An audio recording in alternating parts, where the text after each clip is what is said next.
It was 3 in the morning. I stumbled into my apartment, wasted, starving, carrying a bag of greasy takeout boxes filled with ginger beef, pork fried rice. I wolfed it down and then passed out. It was a typical Saturday night. I woke up the next morning with little memory of the night before and noticed the kitchen was a mess. I started cleaning up and found a half-eaten fortune cookie sitting on the table with that thin strip of paper right beside it. I walked over, ate the other half of the cookie, and was about to throw the paper out. But before I did that, I decided to give it a read. Just for the giggles, you know? The people in the basement remember you. Then I turned it around, and in place of the usual row of lucky numbers, there appeared to be an address. Now, this was strange.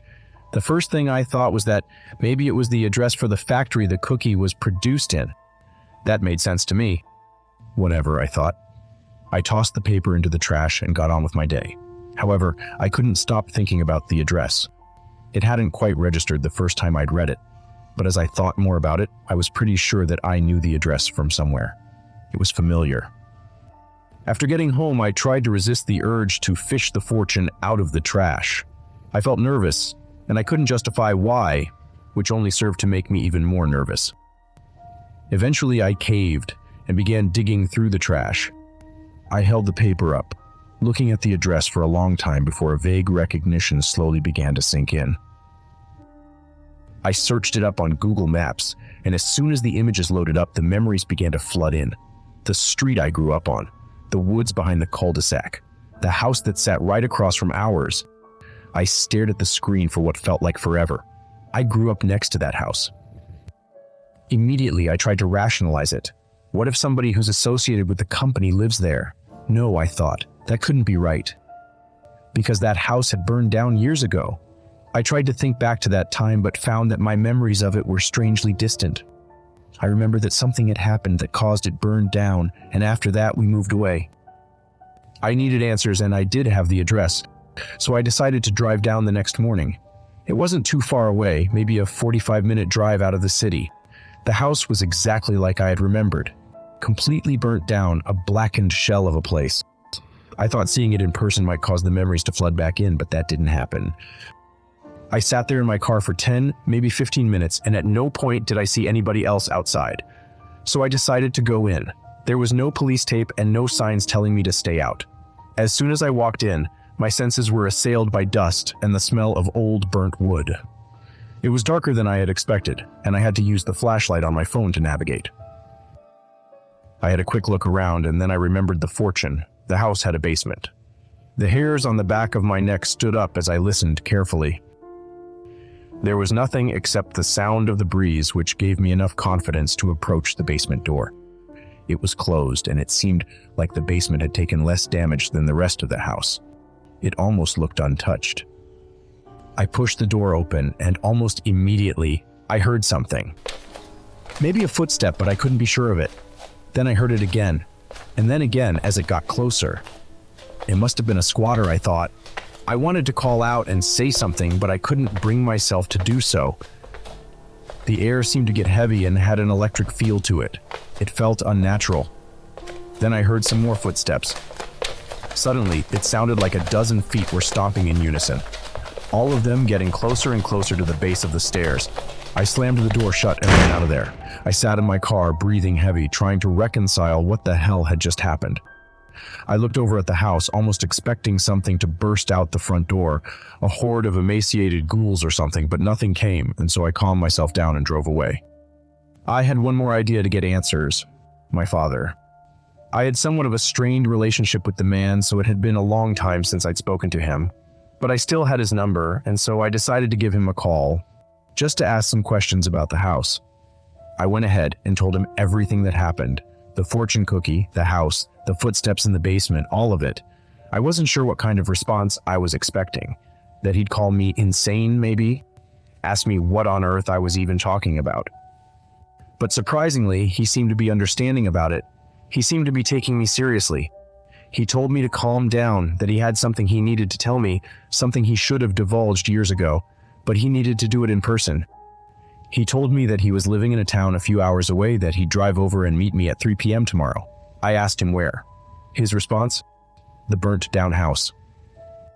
I checked the time and it was 20 minutes before my dad was supposed to show up. I felt a pit growing in my stomach. I started to look around and I ended up focusing in on the two kids playing in the yard.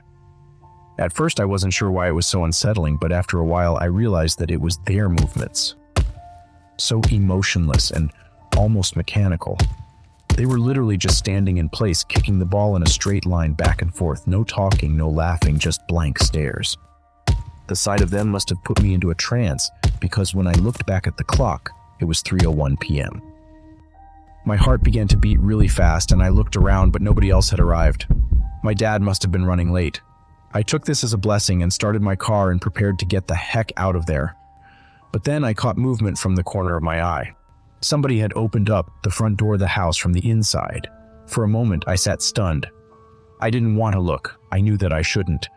But of course, I couldn't stop myself. Standing in the darkness of the doorway was something tall, something pale and naked. It had skinny limbs and a box-like torso, but its head was too high up to see, blocked out by the door frame. It stood there for a long time while I tried to find it in me to move. "You need to leave," I kept repeating in my head. "You need to get the heck away." Yet I couldn't. I was almost paralyzed in place. Eventually, the person, or whatever it was, moved. It hunched its head while its shoulders stayed in place, and in the moment I saw its hanging, grinning jaw, and its mouth filled with long black teeth. I snapped out of it and put my car into drive and sped away. I left a message for my dad telling him to stay away from whatever was in that house. Later that day, my dad came over to my place and I told him about the afternoon. I was frantically trying to rationalize everything, but I struggled. He didn't seem fazed at all. It was almost as if he expected it. I demanded answers. After hesitating for a few moments, he went ahead and laid it all out based on what he knew himself and what he had been told by the police after the house burnt down all those years ago. It happened when I was 14, 1 year before starting high school. My dad was working late at his office, so I had been home alone at the time. Just as he was getting ready to leave, he got a phone call from the police. The house across from ours had burnt down, and when the firefighters had gone in to rescue anybody trapped inside, they had found me. And can you guess where? In the basement. I was passed out and minutes away from being fully engulfed in the flames. There was nobody else in the house. My dad rushed straight to the hospital, and when I came around several hours later, both him and the police were grilling me, asking why I'd gone into the house to begin with. According to him, my responses had been mostly incoherent, but from what little they could decipher, I'd gone in because I needed to get to the portal in the basement. As soon as he said this, my blood ran cold. I listened on. Apparently, the cops were suspicious of me, even though there was little supporting evidence of my involvement, besides the fact that I was the only one in the house. Eventually, they dropped it and boiled it down to the fire being caused by some freak accident. The young couple that owned the house were never found. When the police asked my dad and the other neighbors where they might be, nobody had a clue. In fact, once they thought about it, they realized that none of them had exchanged more than a few words with these people in any given interaction. And nobody knew what they did for a living. A few of them had even said that they'd only ever seen the young couple leave their house late at night and return early the next morning. The next thing he told me was the part that really freaked me the heck out. While I was still in the hospital, the firefighter that had first found me approached my dad and said that he knew for a fact that I couldn't have been the one that burned the place down. My dad asked him how he could be so sure, and this is what he told him. When he'd seen me in the basement, I wasn't actually alone.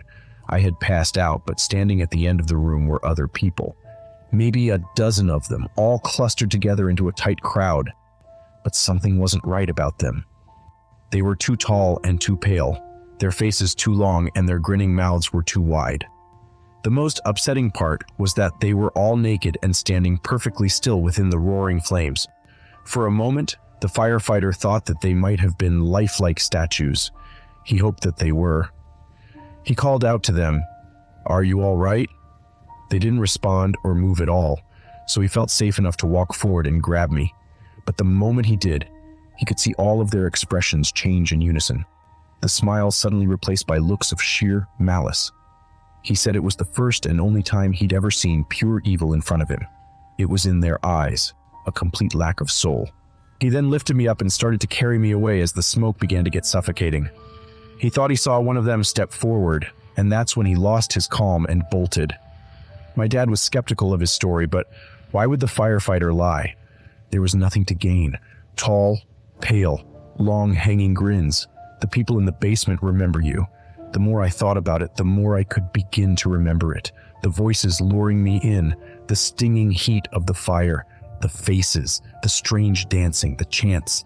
The damn fortune cookie brought back the memories I'd suppressed years ago, and I felt like I was going to live that nightmare all over again.